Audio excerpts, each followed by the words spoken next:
Rachel Zegler isn't just woke. She's off the rails woke. The first actress to become box office poison before she even became box office. Her career just hit rock bottom, and it's all her own doing. Critics have called her everything: narcissist, egomaniac, brat, even Hollywood's most unhireable. But honestly, two words sum her up: cringe and controversy. She grabs hate like it's a trophy. Her $600 Disney flop tanked. Evita was a ghost town. Merch rotted on shelves. Even Hollywood's done with her. At just 23, raised on TikTok like many her age, she thinks activism is the only global solution. There was a time she was Hollywood's golden girl. West Side Story in 2021 won her a Golden Globe.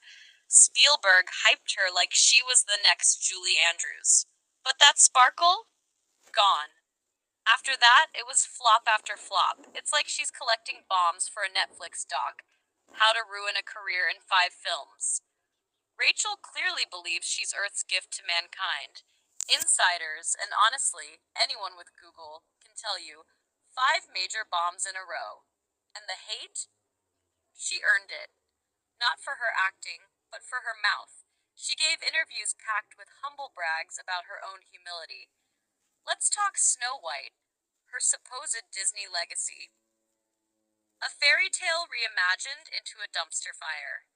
She dragged the original movie, called the prince a stalker, mocked the 1937 classic, like opening a restaurant and saying, "Food is gross." Her quote: "Big focus on her love story with a guy who stalks her. Weird." By 2023, she was trending, not for roles, but for how arrogant and clueless she sounded in interviews. She became the human rolling eye emoji. The internet couldn't believe it. Zegler strikes again. Snow White. But make it condescending. Rachel, stop talking challenge. Impossible. Even Disney dropped her. The same company that once plastered her face everywhere now acts like she doesn't exist. In interviews, she described her Snow White as modern and about finding her inner voice to be a just ruler. But that didn't help. Then came Evita, her big West End debut at the historic London Palladium. It should have been her redemption arc. Instead, disaster. 70% of seats were empty all summer. Prices slashed to $2.95 save. Even scalpers gave up. Theaters were hollow, and so was her self-awareness. Then came the stunt.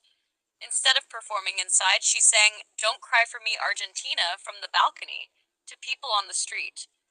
While fans who paid $500 sat inside watching her on a screen, random tourists got the real show for free. It was a total PR disaster. Grift, bait and switch. Theater robbery with glitter. And then, Snow White collapsed entirely. Disney poured in $600 million on production, marketing, and reshoots. Theaters begged to pull it early. Some replaced it mid-run with documentaries, old movies, even paint drying. Worse, one viral clip showed an entire theater empty. Not early show, not slow day. Just empty. Echoes from the projector. Internationally, Lebanon banned the film completely, from a $600 million flop in theaters to suddenly trending #1 on Disney+. How did this happen? While Rachel's film collapsed, Lilo and Stitch, yes, the animated alien movie, got a live-action remake. And it out-earned Snow White's entire US box office in just one weekend. Let that sink in. A blue gremlin with a ukulele crushed Disney royalty. But this isn't just one bad project. This is performance art in failure. Hollywood bet on ego over audience connection and lost. Rachel stood on balconies, red carpets, and stages shouting she was the future. Now she's the punchline. People will wait in line to see everything I do. Yes, she really said that. Rachel doesn't just think she's art, she thinks she's sacred. And instead of fixing her mess, she's been roasting marshmallows on the flames of her own reputation. She mocked classics, disrespected fans, trashed a fairy tale, and now she's shocked no one wants to see her redo it live. Even Disney's merch flopped. They tried the collector's item trick, limited Snow White merchandise with Rachel's face everywhere. Dolls, mugs, t-shirts, priced high to create fake hype. But months later, shelves fully stocked. Nothing moved. Not a bent box, not a missing mug. Even clearance bins were full. Retailers tried silent price drops, discount stickers, that prayer, but demand was dead. One cashier was seen using Snow White mugs as doorstops. A Reddit user said it best: "You can't sell woke if no one's buying." Disney tried to create nostalgia, ended up with warehouses of unsold regret. Rachel became the face of the clearance aisle. It was supposed to be a wholesome princess movie, turned into woke trash. Rachel even suggested harm against Trump voters. Viewers said, "Hard pass." Then came the meltdown. Live streams where she looked like she was about to cry, or overact on a soap opera. The fake vulnerability made real actors cringe. She deflected in Q&As, ranted in interviews, and always blamed the internet for being mean instead of owning the disaster she helped ignite. And she still hasn't learned.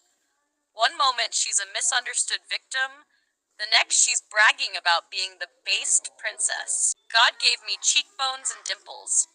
I manifested them. Then came her post-premiere Instagram. Holding flowers, voice shaking, forced smile. It was meant to be a resilient queen moment. Instead, she's holding those flowers like it's a funeral, one fan commented. And they weren't wrong. That red carpet looked like a eulogy, not a celebration. Forget Miss America. Those contestants dream of ending hunger and world peace. Rachel dreams of cheekbones and dimples. Then came the memes. Photos of her sitting alone in theaters with captions like, "Snow White and the 7 empty seats?" "Box office bombshell. When your career vanishes faster than the evil queen." TikTok, Reddit, Twitter, it became a full-blown group roast. A global group project of public breakdown. Every time the internet forgets her, she reappears, like a stalker with a SAG card and a god complex. Then came the Sound of Music remake. And somehow, she's Maria. Yes, really. Meanwhile, her co-stars started jumping ship. First up, Gal Gadot, aka Wonder Woman. When asked about the Snow White disaster, Gal smiled and said, "It was a corporate misalignment. I just did my scenes and went home." Translation: "Not my circus. Not my problem." When pressed on Rachel, Gal added, "I'll talk about that when I feel comfortable." 10,000 rumors in one sentence. The message was clear. Yeah, it got messy. And then Andrew Burnap, who played the prince, he didn't even show up to the premiere. No red carpet, no promo, nothing. Why? Because Rachel had already said on record, all of Andrew's scenes could get cut. And they did. She torpedoed his role before the film even hit theaters. That's not empowered. That's sabotage. So now you've got Gal playing diplomatic, Andrew ghosting completely, and Rachel still performing to rows of empty chairs. It's impressive how fast she alienated an entire cast. I think something's really wrong with her. She's not okay, and she thinks it's all about feminism, patriarchy, abortion. Then came the final blow. Disney canceled the live-action Tangled reboot. No trailer, no teaser, no statement, just deleted from existence. Why? Because Rachel Zegler was rumored to play Rapunzel. They weren't risking another Snow White. Executives didn't even want to recast. They just buried the project like a cursed object. And what was Rachel's response? "I don't need your business." I get stopped for photos all the time at the Snow White ride. Fans weren't amused. This wasn't just about one film. It was a signal, a billion-dollar message. We're done. Disney, the dream factory of clean-cut princesses, looked at the Snow White mess and walked away. Not to save money, to save face. Let's be real, before West Side Story, Snow White and Hunger Games Rachel had one IMDb credit. Just one. Then suddenly she was handed legacy franchises like she cured cancer. And who picked her? Spielberg. You'd think Spielberg's endorsement would carry some weight. But here we are in 2025, and the man hasn't said a single word since her film detonated at the box office. Radio silence. Crickets. Even Spielberg seems to want to forget it ever happened. In one old clip, Rachel calls the Sharks, the rival gang to the Jets in West Side Story, a rainbow of the Latino community, and then stumbles to define what that even means. Critics didn't hold back. They labeled her a charisma experiment. Not a star, just a theory. Some exec in a suit thought audiences would fall in love with a name before the talent showed up. They didn't. Because you can't fake connection. You can't skip the grind. You don't become beloved just because your PR team says so. We have a different approach to what I'm sure people assume is a love story, just because, like, we cast a guy. And now she's being compared to studio misfire poster boys like Sam Worthington and Jai Courtney. Remember them? Big budgets, huge roles, and then nothing. They were supposed to be next big things and instead vanished into Hollywood's memory hole. That's the club Rachel's in now. Too much push, no pull. Nobody cared. And speaking of flops, let's talk cold, brutal numbers. Snow White, a film Disney spent years and hundreds of millions on, couldn't even crack $100 million at the US box office. For a Disney princess movie, that's not just failure, it's historic. And just when it couldn't get more embarrassing, Minecraft the movie beat Snow White's entire domestic gross in just one weekend. Yes, Minecraft. That blocky meme of a movie with Jack Black yelling into a mic made more money because it didn't try to lecture its audience. It didn't try to fix anything. It just had fun. Meanwhile, Rachel's Snow White felt like a TED Talk wrapped in a fairy tale costume. And it gets worse. Snow White now holds one of the lowest IMDb ratings of any modern Disney release, including ones people forgot even existed. Critics and fans didn't just dislike it, they buried it. And what did Disney do? They claimed it was doing great on Disney Plus, but they refused to show numbers. They made it up. Full panic mode, trying to polish a turd, hoping no one would notice it still smelled like disappointment. Disney recreated Snow White, but Disney's gone woke, critics said. Insiders reported execs were in damage control, actively trying to erase the film from Disney's timeline. They didn't just want it forgotten, they wanted it erased, like it never happened.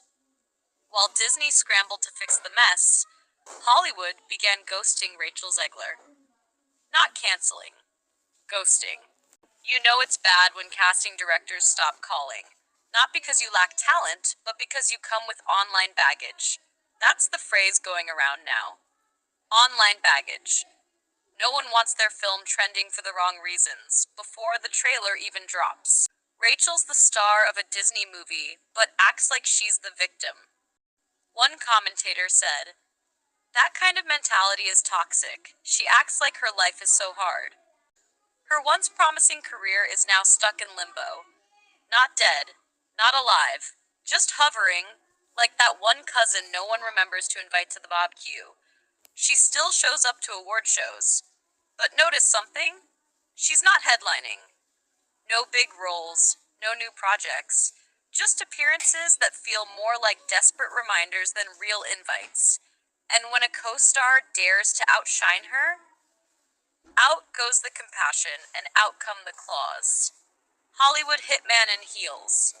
We have a different approach to what people assume is a love story. And the fall? It was fast. In less than 24 months, Rachel went from next big thing to Hollywood liability.